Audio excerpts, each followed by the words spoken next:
Welcome to the Nut Gallery Review podcast. We bring you the news on the media that shapes your world. Welcome to episode 174. I'm Jason Schulte. I'm Sean McFadden. And I'm Mike Anstett.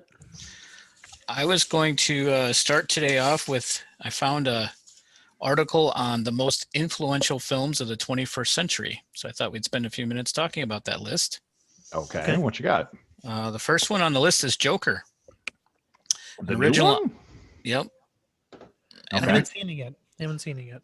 It's an original idea that Joaquin Phoenix ran with. The film earned over $1 billion, being the first R-rated film to do so. 11 Oscar nominations, including Best Picture and Best Actor. So, some people enjoyed it, and didn't he win Best Actor too? I believe he did. Yeah. Yeah, I think he won too. Yeah.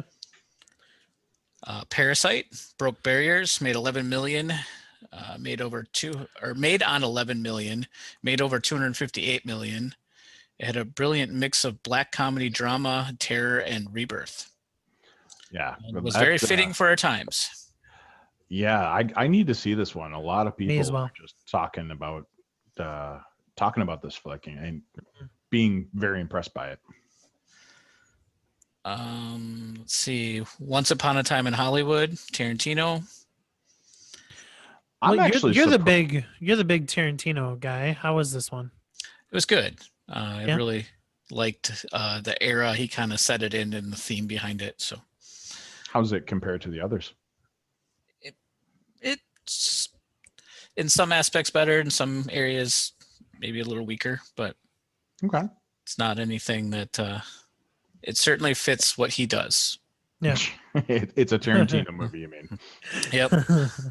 Okay. Black Panther. It certainly broke some color barriers with filmmaking. Yeah, what a brilliant film. What's amazing about that film is just how much the Black community needed it. You know, speaking to a good chunk of my Black friends, it's actually amazing how impactful that movie was. I did a podcast for my other podcasting thing that I do with a tribute to Chadwick Boseman, and I had my friend Cicero on there, and just listening to him talk about the impact of Black Panther as a character, but also the movie. It was amazing to listen to. So, Get Out, it changed horror films as we knew them. Man, Get Out's so good. Yeah. It's so good. It's Jordan Peele, man. He's amazing. Mad Max Fury Road showed us that you can return to a franchise and create the thrills of the franchise with full throttle cinematic action and actual action, not green screen action. Exactly. Yeah. That was the point I was going to make, is that the fact that we can have practical effects still, and they're amazing. You don't need to CGI everything. Oh, that was fantastic. That was one of those movies too that a Mad Max video game came out around the same time, and that game is actually extremely underrated. It's super good. So and Jay loves it. Yeah, it's amazing. Still a game I go to quite frequently when I just want something to drive around and blow stuff up with. Oh yeah, it's super fun. It's one of the craziest like open world type games. It's really fun. I've never seen the next one, but it's The Social Network, narrative film about Facebook that centered on the cranky oddball misfit. This lets you feel like you are being let into behind the scenes look at the creation of this website that changed the face of the planet. I'd say it's a pretty influential film, but like it's not one of my favorites. I'd actually mirror his point exactly. It was dealing with something that, we've all been a part of. We've all been a part of Facebook. Yeah. But I don't know that I'd call it that influential, but okay. I think the material it's based on has changed. It's been very influential in our world. So I guess that's maybe the direction they went with this. Avatar, because there's no more visually stunning film I don't think ever made. Oh no, I won't fight you on that one. It's That's the only thing it's got going for it, in my opinion. Oh, ouch! I actually really enjoy Avatar. I think it's a good movie. The Last Airbender? Wait, the movie? No, you can take a sharp stick to your eye, sir. Oh yes, I've flushed that movie down the toilet several times. Why do you keep buying it? just to do that, of course. Oh, okay. No, I mean, I can argue about Avatar. It's such an overrated movie. I think that it's super hyped because of the visuals. But other than that, James Cameron, what are you doing? Where's the rest of them? He's too busy finding the Titanic. Come on. Or saying that the MCU is bad for movies. So yeah. Let's move on to Slumdog Millionaire. Okay. Yep, I could see it. Yeah, no issues there. Iron Man. It started the movie churn of Marvel movies, then set a quality standard that they've had to live up to. Yes, we don't have the MCU without it, and let's be honest, the MCU has been nothing if not influential. Like them, love them, hate them, they're out there. They're influencing movies. And I think Iron Man showed everyone that here you can take this maybe lesser known character and you can make everybody love him and embrace him. So it was well done all the way around. Oh yeah. And just as a point on that, Iron Man is now mentioned in the same breath as Superman, Batman, things like that. And yeah, that's well done for a movie. And it's good in and of its own right. I know a lot of people who have it in their top 5, top 10 MCU films. That's how good that original Iron Man was. So yeah. This will probably get it growing, but Borat, it was on the list just because of the movie making style, and it was very crude and rude in places. So No Country for Old Men. This was a brilliant piece of work by the Coen brothers. They took some rough material, pushed things to the edge, controlled their ability to create with what the commercial audience wanted. So the material is way would not appeal probably to standard audience, but they were able to bring it in and make a good movie out of it. I won't fight its influence. Casino Royale. It kicked off the Daniel Craig's reign as Bond. A franchise has seen the screen for almost 60 years. I don't need to reiterate that I have not enjoyed Daniel Craig's version of Bond, but you just reiterated it. Yeah. Casino Royale is probably the best one that he did. But it's arguably the best one that he did, and Bond is such an iconic character that I think it's influential for the zeitgeist and the culture, as Bond has always been, really, since Connery.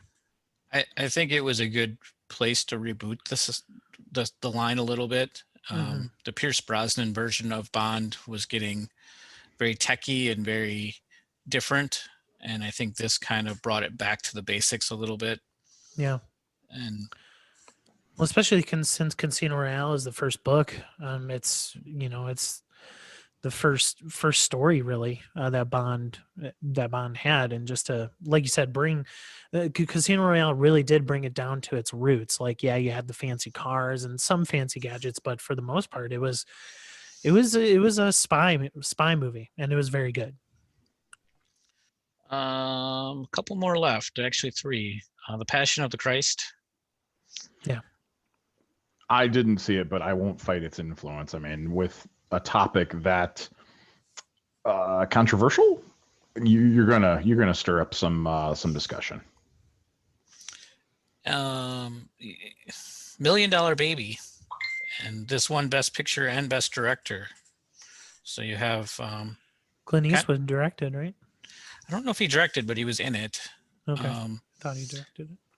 But he a film that wins Best Picture has a female lead. So, I mean, I guess that's kind of influential in its own right. And then I think the last one is going to be a no-brainer, the Lord of the Rings trilogy. No. Fantastic. What are you saying? No. Yes, Clint Eastwood did direct it. Anyone wants his email to send him hate mail, I will definitely share that with you. So what's influential about it? Are you saying it's not? No, I'm asking. I think the epicness is very influential in The how to make an okay. how to make an epic movie though of beloved material. How many ahead. pieces of beloved material have they tried to make into movies and failed? And Peter Jackson took this beloved material and turned it into films that you get a few complaints, but not, it's nitpicky complaints. It's not, this is utter trash. Yes. The fact that you could take, one of the best-selling series of all time and actually put it on the big screen and have pretty much everyone really love it. And the fact that you knew it was going to be a trilogy, so you didn't wait 10 years in between, each movie. And then, these actors are now in their 40s, and they're supposed to be, early teens. Like, it doesn't work. So the shooting, the story, the whole thing. I think that was probably the most brilliant thing they did, is they just decided to shoot them all at one time. Yeah, let's get it done. Yeah. I mean, if they would have waited, we wouldn't have probably had the films that we have today, or the quality of them, because they would have had to switch people out. Yeah. And if nothing else, they showed, hey, we take this story seriously and we treat the material with, an actual serious eye to it, and not, we're being hokey. The audience will pick up on that and will enjoy it with us. So it is influential, guys. I'm just playing devil's advocate over there. All right. Yeah, All right. I mean, hey, those extended editions, man, they're long. They are. I got to pee halfway through. No, I love the Lord of the Rings. Agree with all your points. Currently reading the book. So yeah. Which one? What fun. Fellowship. I've never read them, so I'm reading Fellowship. I'm like halfway through. I enjoy them, and I read them when I was younger. I just have to laugh whenever they meet the writers of Rohan, because it's like 3.5 pages of them all complimenting each other, and I'm like, come on, guys, let's get this moving. Well, I just think it's funny that you're reading the book, and like 30 minutes into the movie, you're at the part where I am, but I'm literally halfway through the book, and it's like I think the movie may have missed some stuff, or they just chose to get it out, but or Tolkien just writes way too much. Which is he super describes everything. It's crazy. Super duper.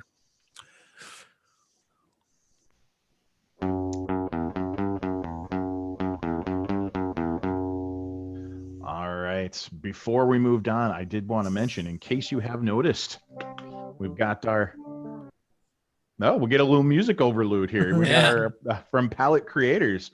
You need to do a better job showing that. Okay. Here we go. Yeah. There we go. There you go. That's our Nut Gallery Review shirts. That's right. We even have merch now. And if you would like one yourself, you just go to paletecreators.com and scroll on down there, and you can get your own Nut Gallery Review shirt, just like we've got right here. Cool. Whoop. All right, movie releases.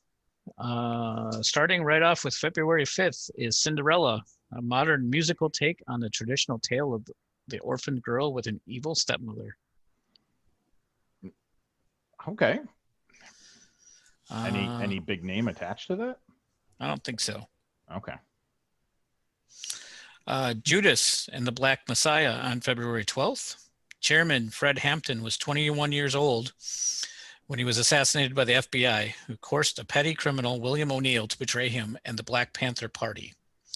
Stars Daniel Kaluuya as Fred Hampton and Martin Sheen as J. Edgar Hoover. It's directed by Shaka King. And this was on the top 10 list of movies to see in 2021. So Yeah, this is going straight into HBO Max, I believe. So if you have a subscription there, you can watch it right away. Yeah, it stars the he's in Black Panther. I forget his name, but he's in Black Panther. Okay. Also, February 12th is Land, the poignant story of a one-woman search for meaning in the vast and harsh American wilderness. Edie, in the aftermath of an unfathomable event, finds herself unable to stay connected to the world she once knew. In the face of uncertainty, retreats to the magnificent but unforgiving wilds of the Rockies. Director and star is Robin Wright. All right. I'm glad that we have more than two now. February 19th, the Mauritanian, captured by the U.S. government, Mohamedou Ould Slahi languishes in prison for years without charge or trial. Losing all hope, Slahi finds allies in a defense attorney, Nancy Hollander, and her associate Terry Duncan. Together, they face countless obstacles in a desperate pursuit of justice. Stars Jodie Foster as Nancy Hollander and Tahar Rahim as Salahi. Nomadland, February 19th. We talked about this earlier, but it was delayed. So hopefully it's actually coming out this time. According to the latest news, it is. Following the economic collapse of a company town in rural Nevada, Fern packs her van and sets off on the road exploring a life outside of conventional society as a modern day nomad. Okay, and is that No Man's Land or Nomad Land? Yeah, Nomadland. Tom and Jerry, February 26th, rated PG. One of the most beloved rivalries in history is reignited when Jerry moves into New York City's finest hotel on the eve of the wedding of the century, forcing the event's desperate planner to hire Tom to get rid of him. This is going to be a live-action animated hybrid. A la Bullwinkle, Rocky and Bullwinkle. Yeah. Another one that goes straight into HBO Max if you want to stay home and watch. And that's really all for February. So. That's an interesting movie decision too, I think. But who knows? I mean, the Rocky and Bullwinkle one, I sat there and I just kind of shook my head and I was like, God, this is stupid. Why am I watching this? And then I'm chuckling and I'm like, damn it. God damn it. So it might be a bit redeeming. Who knows? I'm whoa. Thought you were done. I was gonna tell you I was excited for the Judas movie. Well, then go for it. No, it's fine. All right. Well, then I'm going to talk a little bit about a quick promo for a podcast that gave us a promo last couple weeks ago. It's called the Berg Boys. It's a crew of friends. I think there's 4 of them. And they talk about everything and anything sports related, but a lot of Packers, Badgers, Brewers are their primary. A couple weeks ago, they had a former kicker from the Badgers on. And I have good source of information that says that they will have a former Packer on their next podcast. So if you're looking for them, you can find them on iTunes. It's the Berg Boys podcast. They're seeming to get some pretty good people to interview and talk about their experiences. One of the members of the podcast is a multi-time national champion football player from Whitewater. So you can probably search for that and maybe find someone from Reedsburg, Wisconsin, that's a national champion Division III football player. So they gave us a mention, so I will mention them back. Is that Berg as in B-U-R-G? Yep. Okay. Just wanted to clarify there. That's really cool. Yeah. I'm going to cue the music here again.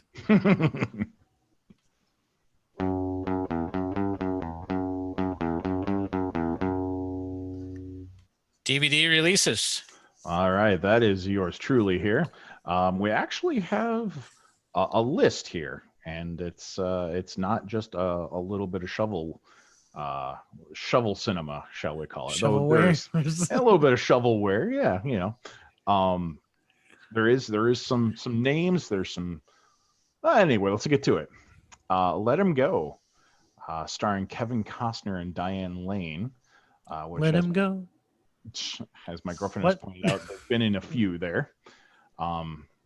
They are fighting for their daughter and grandson. Looks like their daughter kind of married into a family. Looks a little cultish. That's what you're catching there. We have Tesla, the starring Ethan Hawke, the story of Nikola Tesla, which I think I might check that one out. It looks pretty good there. It does look pretty good. Mm-hmm. We have Host, which is a Shudder movie original there. They, of course, summon a spirit across, Zoom or Google Meeting or something. And, of course, it wreaks havoc like it wants to do. Midnight release. Week of February 9th, we have Freaky, starring Vince Vaughn. And essentially, this is Freaky Friday meets a serial killer movie. Yeah. So, yeah, it's the killer has swapped bodies with her, and she has to try to get her body back. And she's now currently in the body of Vince Vaughn. Got some really good reviews. It looked awful. I think I'd watch this one. We have Sputnik, which is a sci-fi film, of course. At first, I thought, oh, okay, we're just getting some behind-the-scenes, storyline from Sputnik. Nope. We have an alien in a host's body, and the host does not know it's there. So every night they they lock him in, and the alien comes on out. Then we have Greenland, which is starring Gerard Butler. A couple other names as well, but he's the main antagonist here.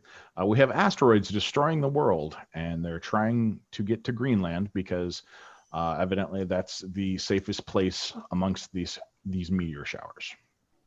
And he's an antagonist? Protagonist, sorry. Oh, okay. I'm just clarifying. Gerard Butler, man, he is never an antagonist. Then we actually have The Little Prince coming out. I had to check on this one because I'd seen it a while ago, but on Netflix. If you've not seen The Little Prince, it is worth a watch there. Imaginative, well done story. We have Wander Darkly, and looks like perhaps you're not entirely sure, but the main character may be dead. So a lot of out-of-body experience. Is she actually experienced this? Correct? Is it, is she reliving things? Is she actually dead? We don't know. Week of February 16th, we have The Informer. An informant goes on the inside to try to free his family there. A Call to Spy. 1941 is the year, and it's a collection of women spies trying, of course, to not be caught by Nazi Germany. We have Archenemy, which I'm curious on this one, and I'm going to butcher his name, but it's Joe Manganiello, I believe. And he believes that he's actually an alien from another world and believes he has superpowers, can punch through space and time. And you're not entirely sure if it's actually correct, but that's what he believes. And perhaps this next one is the most well-known of our releases. A week of February 23rd, The Croods, A New Age comes out. And it did review well, so we shall see. Then we have Scooby-Doo, the Sword and the Scoob. Nice. Scooby-Doo and the gang get sent back in time to the time of Arthur and the Knights of the Round Table. And then we have the last Vermer. And the whole thing is that is he an artist or is he a Nazi collaborator? So we've got 2 Nazi movies in this month. Nice. And that is your DVD releases. I think the ones I'm the most interested in were probably the Croods and probably the Kevin Costner film because that looked pretty good. It looks interesting. I think honestly, Freaky would probably be my one. I'm with you. And Archenemy. I'm curious on that one. I'm with you on Freaky. That's probably the one that I'm gonna watch. Yeah. All right, and that's all of them.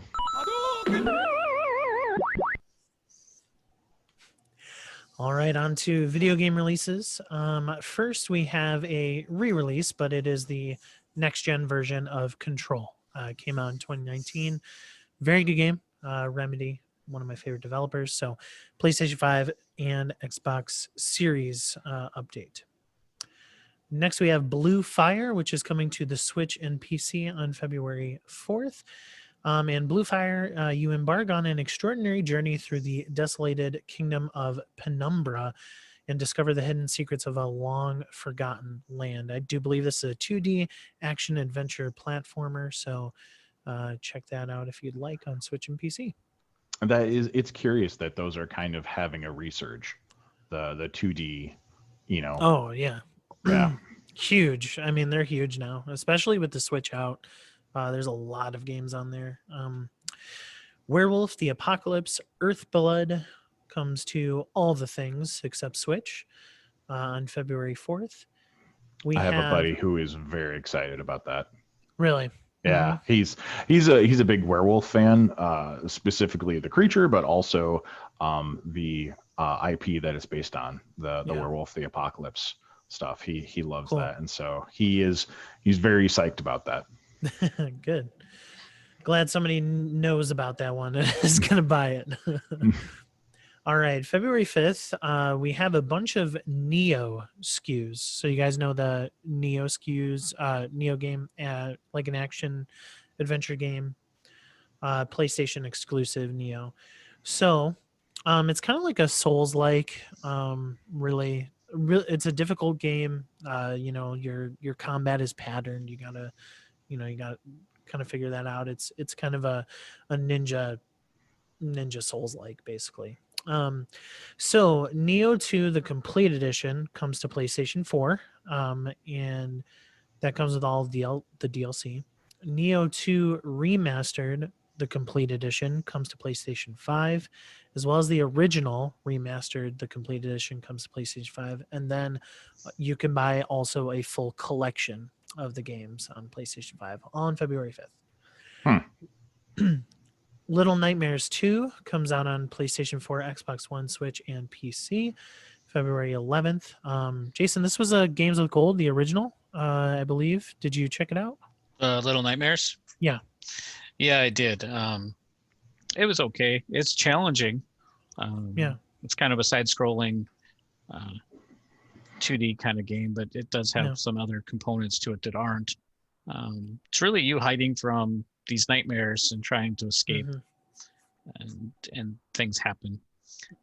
So it's really kind of dark shaded things. You have a flashlight that you try to see it just enough to get through it. Yep. And I've heard that Little Nightmares specifically was really well received. And then Little Nightmares 2, actually, your character from Little Nightmares 1 is in the game, but that's not who you actually control. She's actually an NPC now. So you are doing a whole new adventure with a whole new different character. Super Mario 3D World plus Bowser's Fury comes to the Switch on February 12th. So this is a re-release of the Wii U game, Super Mario 3D World, but they added a DLC, more story element called Bowser's Fury.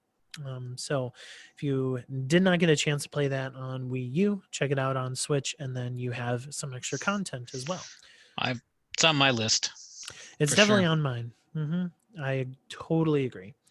Because I mean, not a lot of people had Wii U's, ladies and gentlemen. So to be able to get a lot of these games over to the Switch is really good news. So next we have on February 23rd, February 18th. Sorry, I was reading the long line. King of Seas comes to PlayStation 4, Xbox One, Switch, and PC. And Kings of Seas is an action role-playing game set in a deadly, procedurally generated pirate world. In a ferocious plot, you will fight to regain what has been taken away and embark on an epic adventure in a fantastic world. It's pretty cool that it is a procedurally generated pirate world. If you guys played roguelikes before, a lot of them are procedurally generated. So Is this one a 2D? let me see here. It does not look like it. Looks Okay. like a Just when I 3D hear world. procedurally generated, that's usually what I'm Usually thinking. 2D. Yeah. All right. Persona 5 Strikers, PlayStation 4, Switch, PC on February 23rd. Imagine Hyrule Warriors or like a Dynasty Warriors game, but in the Persona 5 universe. So it's a little less heavy on the amount of enemies that you're fighting at once, like those Dynasty Warrior games. But it's more Persona 5, which a lot of people like, but just in an action style instead of the turn-based combat. Ghost and Goblins Resurrection comes to Switch February 25th. This is an exclusive sequel to the original Ghost and Goblins. I heard some people were not too excited for the new art style, the new art direction that this one comes with, but it is more Now, Ghost and Goblins. just to verify, you're talking Ghosts and Goblins, like we're talking like the 80s, like Ghosts and Yes. Goblins? Yeah. Okay. This is a complete sequel. Okay. So you would almost have to change the art style a little. I mean, but there are newer modern age games that are still pixelated, kind of like the old days. But yeah, I mean, some people are with it, some people are not. Yeah, I guess I'm on the side that you can't just be pixelated to be pixelated for pixelated sake. I mean, if you're gonna do this as a added on, when the Nintendo came out, they made games, and then when the Super Nintendo came out, they didn't just make Nintendo level, NES level games, they made better games. So why would you not, 30 years later, make a better game, or 40? Yeah, we'll see. I never played the original Ghosts and Goblins. It was hard, dude. Like, it was unapologetically hard. Gotcha. Next is Hellpoint, comes to the Switch on February 25th. This is another Souls-like game exclusively for the Switch. So if you are into that, you'll know what it is.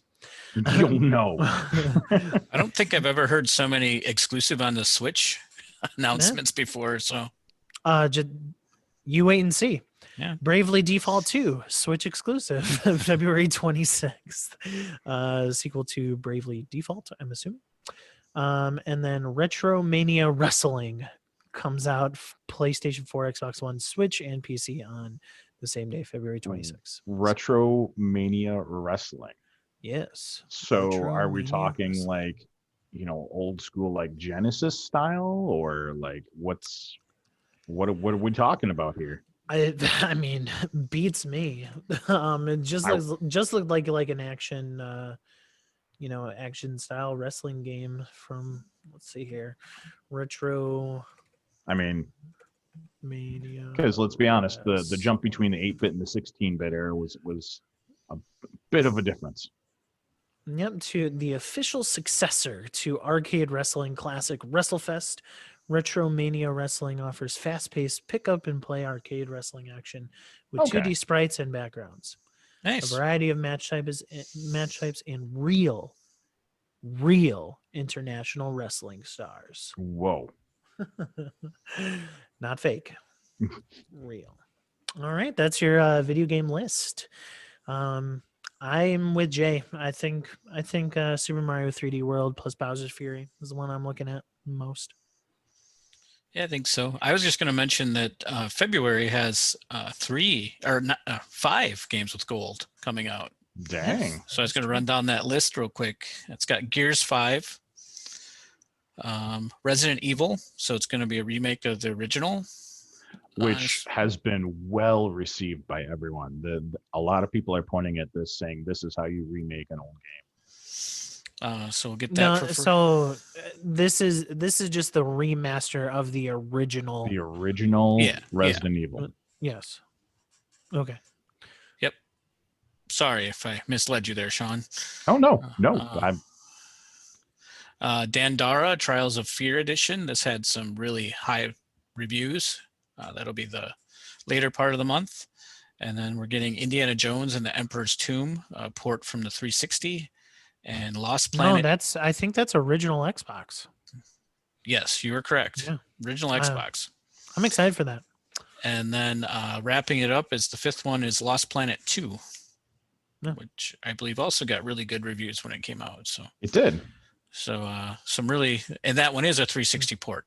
Yes, I just double checked that before I misspoke. So kind of the Indiana Jones game is pretty. It's on my radar because I don't know if you know this, but Lucasfilm Games, they kind of put everything under the same umbrella, and they just announced an Indiana Jones game made by Bethesda. So, and then the Star Wars license is going to different people instead of EA. So. Yay indeed. About time. So the creators of Division, Ubisoft Massive, they're making an open world Star Wars game, which is cool.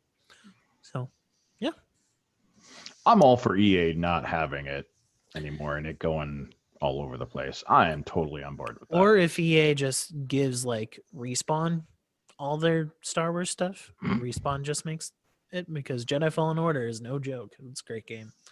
I haven't gotten to that one yet. Get to it. Do it. Do it.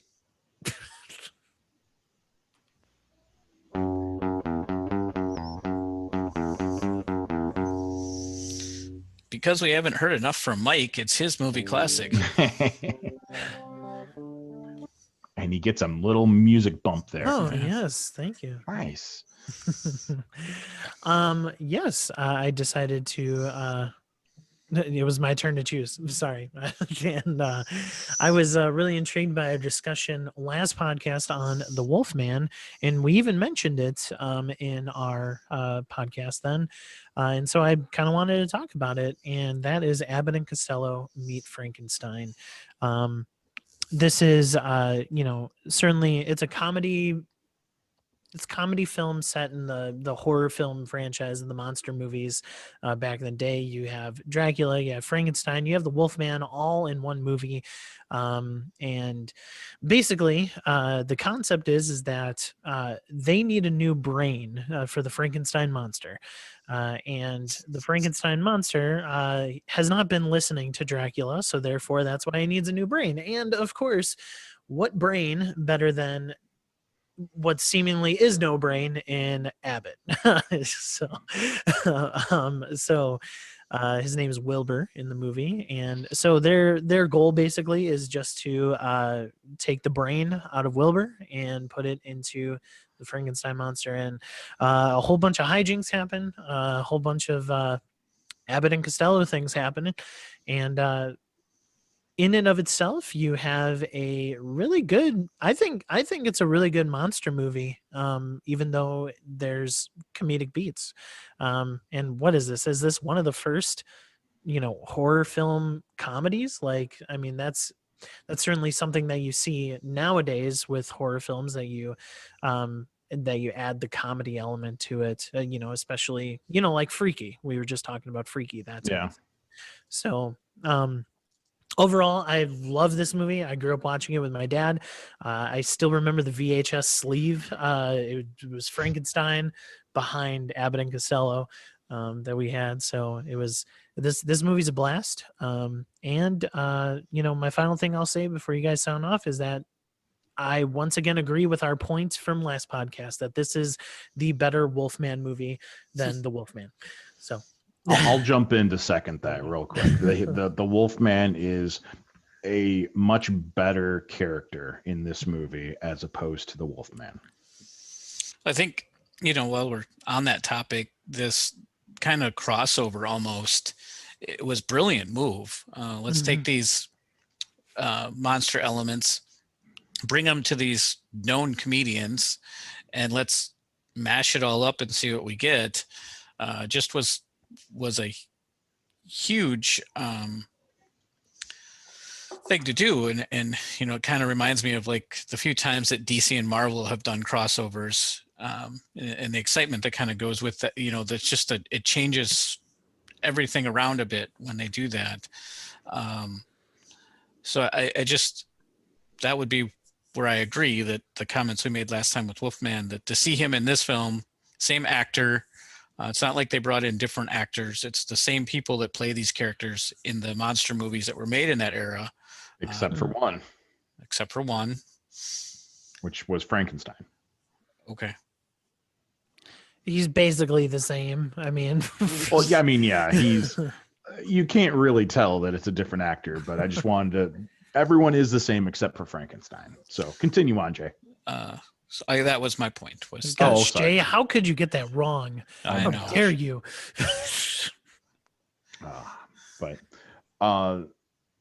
It was interesting for me because this is my second time seeing it all the way through.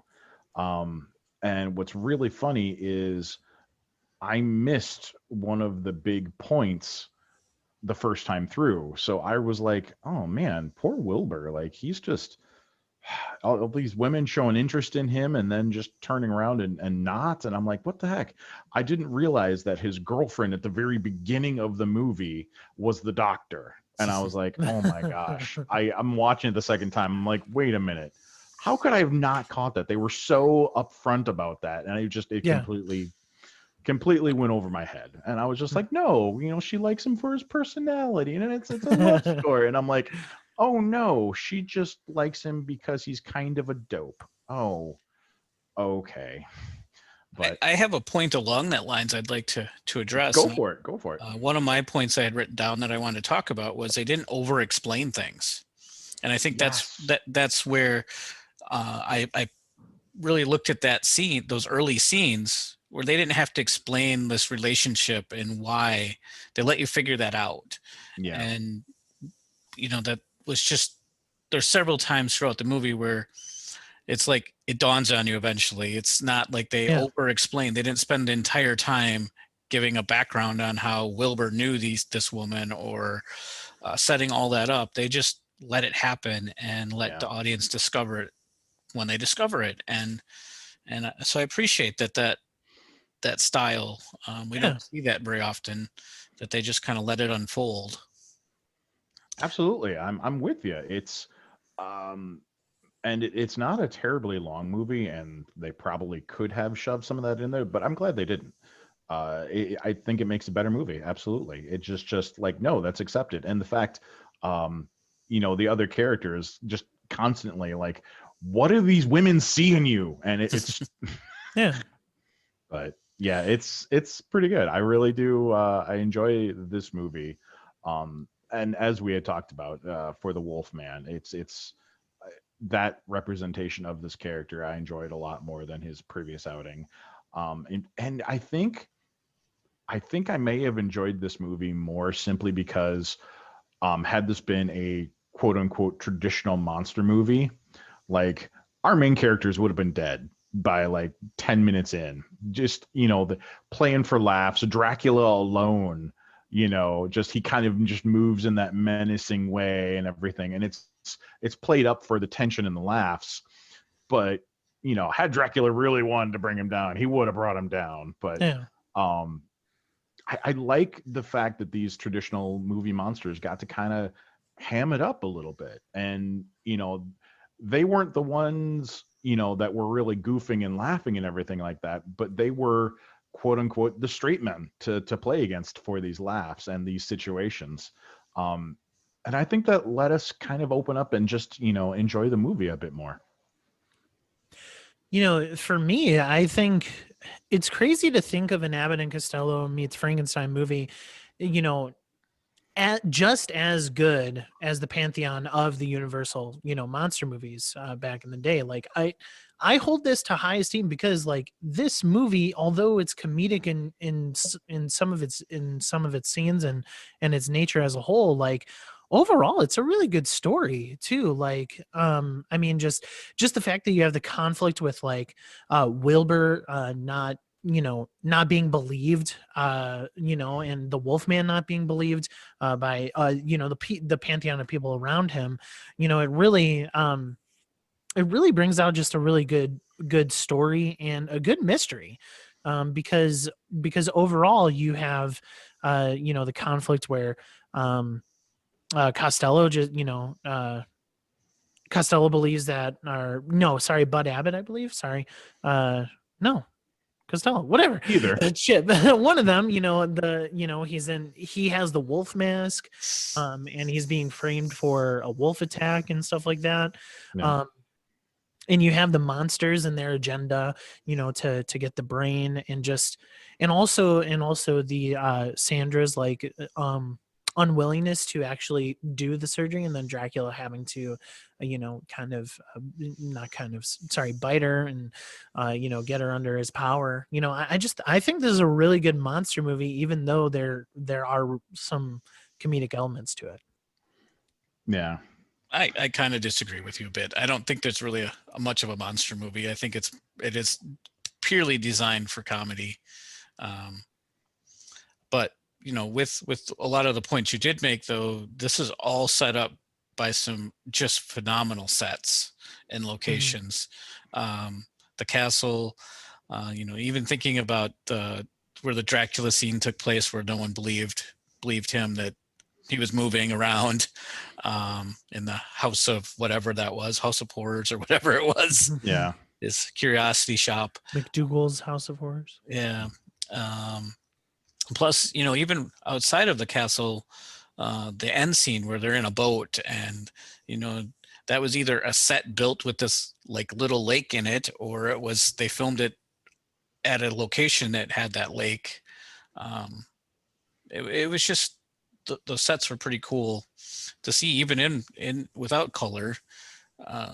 So I appreciate the work that was put into that, and the scenes with some of the stairs of the castle and secret doors and all those things. Really, it had to have been fun to be on that set.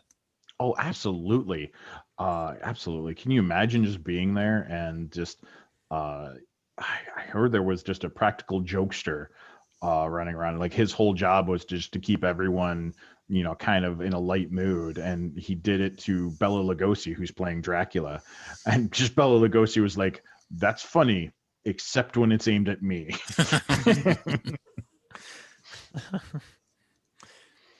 Well, I have no problem putting this on the classic list. I grew up as well watching Abbott and Costello, watched it with my grandma quite often. Those two particular actors have such chemistry because of all the work they had done prior to going into movies, all the radio work, have famous skits that people still enjoy. My son still loves listening to the Who's on First skit. Classic. So their chemistry is amazing on its own, and then you throw in these classic actors who did all these monsters, and you have a pretty good formula for just a good movie that has some laughs. It has some moments of what's next. So I have no problem calling it a classic. I agree. I concur as well. It's it takes you like a few, maybe a minute or two to kind of switch into the gears to the comedy that they're doing there, but you get into it and it's just kind of sit back and enjoy. I agree, this one's a classic. Well, then we're ready to close the door on this. Indeed. Close the coffin.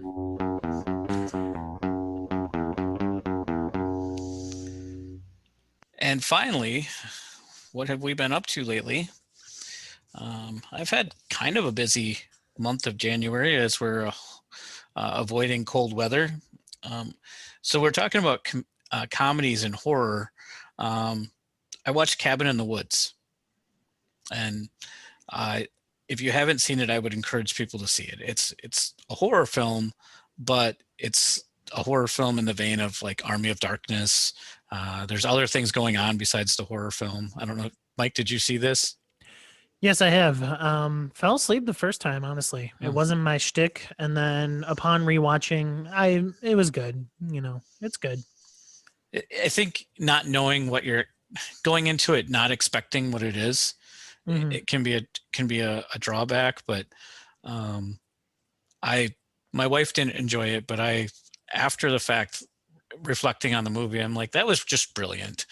And there's some scenes in it that are just pretty amazing. Yeah.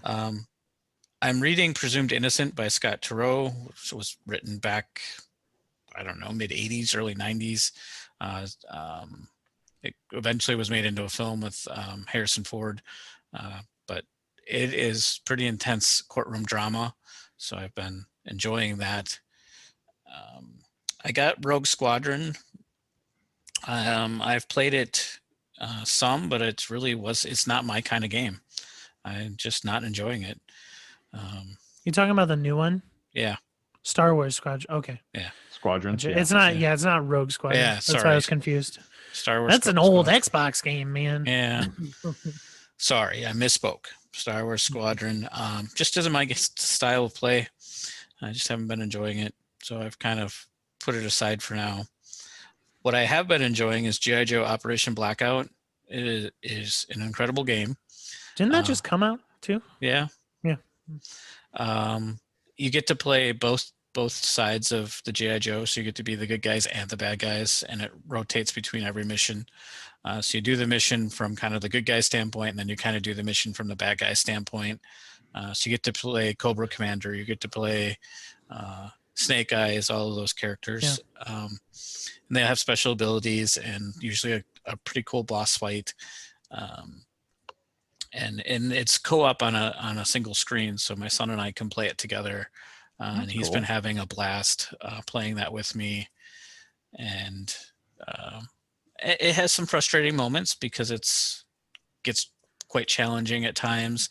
If you're not working together quite right, you won't get through or succeed.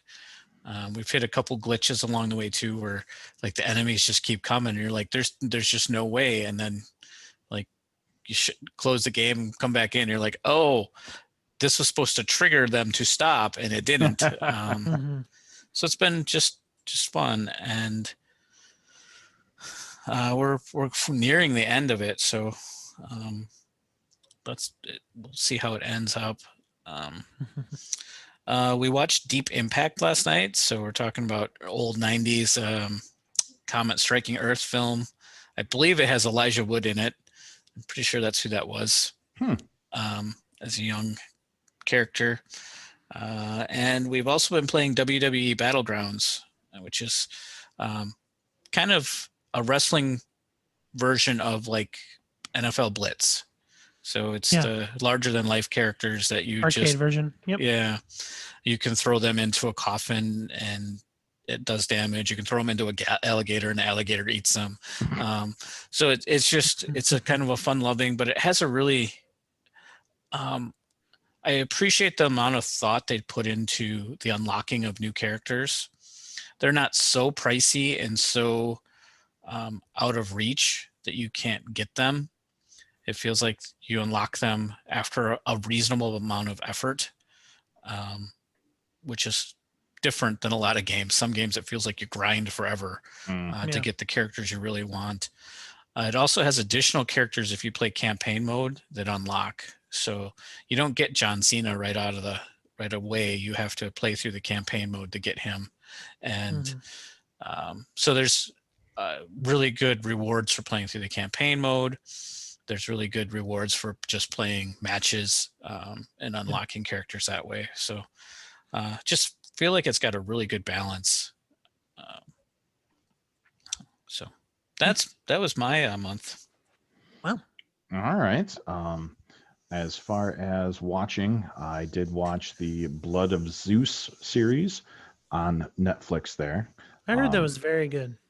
It was good. It was by the same people that did the Castlevania series. Mm-hmm. And I think the Castlevania series is better in pretty much all respects. But it is a decent story, and it's animated incredibly well. So I enjoyed that. I think it's a grand total of 8 episodes, so it's not like you're really, going, ham on that one. My girlfriend and I, we finished up the history of swear words with Nicolas Cage, which is just fun. It's just a fun little series there. As far as computer games, I have been playing Crying Sons. Was a game from the Epic Store a little bit ago, and it's similar to FTL. That the fact that you're just kind of traveling across, trying to avoid a giant threat behind you, and trying to solve the mystery and get things done and keep your ship in one piece as you're pushing across the galaxy there. And reading, I am reading the Iron Kingdoms Chronicles by Aaron Rudell, and I'm not sure if I'm pronouncing it right because it's spelled Aeryn, but I'm pretty sure that's Aaron. So, and I'm enjoying that rather immensely. And yeah, I think that's about it. Cool. Video games, been playing Apex as normal. I just got my PS4 back, so I'm looking to get back into God of War and finish that because it's honestly an amazing game. Just never got around to beating it before my my last son came. I was just after it I started playing it, so and then I lent my PS4 over to a friend who's died, and then just with all the moving, I wasn't able to get back to it until now. So I got back, and I'm excited to jump back into it. I've been reading like crazy, actually, which is insane because I don't read. But read Ready Player 2, which was very good. I think I mentioned it on the last episode, but that there was a part in that book that really didn't grab me, even though it was still entertaining. I just didn't click with it, and so for that section to be like 5 or 6 chapters, actually, just really, even though it was entertaining and fun to read, like it just didn't click to me. It was references on Prince, and I just didn't grow up listening to Prince, so yeah. So that's Ready Player 1 was definitely a better book, but Ready Player 2, I couldn't put it down. It was amazing as well. But now I'm reading Lord of the Rings, Fellowship of the Ring. It's taken me so many times to actually get into that book. The first time I tried reading it, I just could not get past all of the fluff that Tolkien has. It is excessive description. Yes. And then this go around, I finally got past that fluff, and the story started clicking. And then it dragged on again. I was like, okay. And then Tom Bombadil came around, and that guy's pretty cool. So that section was pretty fun. And now it's hitting its stride. Strider. I got to the Strider part, which is basically kind of where the movie kind of really kicks off. So now it's really grabbing my attention even more so. I recently rewatched Scream. It's been such a long time since seeing that, and it's honestly, I think it's Wes Craven's best film. I also think it's one of the best horror films of all time. The attention to detail that it has, the honor to the horror films in the past that made it that gave it reason to exist. Like Scream is just amazing. And plus one of the things with Scream is that you just never really know until the end who is the killer. And that's what's really amazing about that film. It's fantastic. It's one of the best in my opinion. I watched Wonder Woman 84. And you sound like you didn't particularly care for it. I would rather watch Justice League from the DCEU, and that's saying something. Yeah, I would rather watch Batman vs Superman, which we've had discussions on that. I actually think that's a really good movie. But Wonder Woman 84 was written so poorly. It was so poorly written. And then like just to the story was so terrible. It was just terrible. It was not a good movie. I'm sorry. It wasn't a good movie. And to follow, like, it was trying too hard to be an 80s movie when it shouldn't have. And to be a sequel to probably one of the best superhero films, in the past 30 years. It was a huge disappointment, and even Gal Gadot and her performance could not save that movie for me. It was just boring.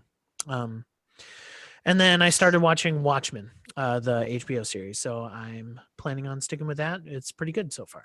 So I'm told it's better than the movie.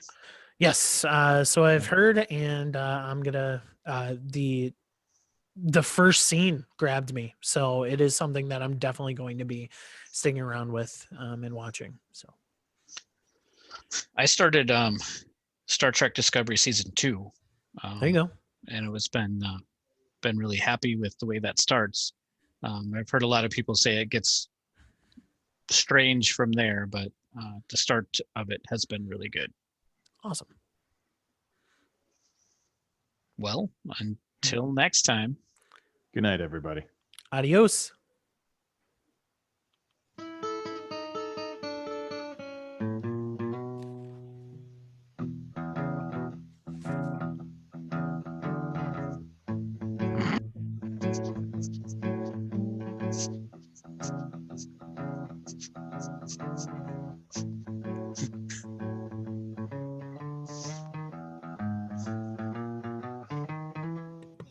Y'all take care now. You hear?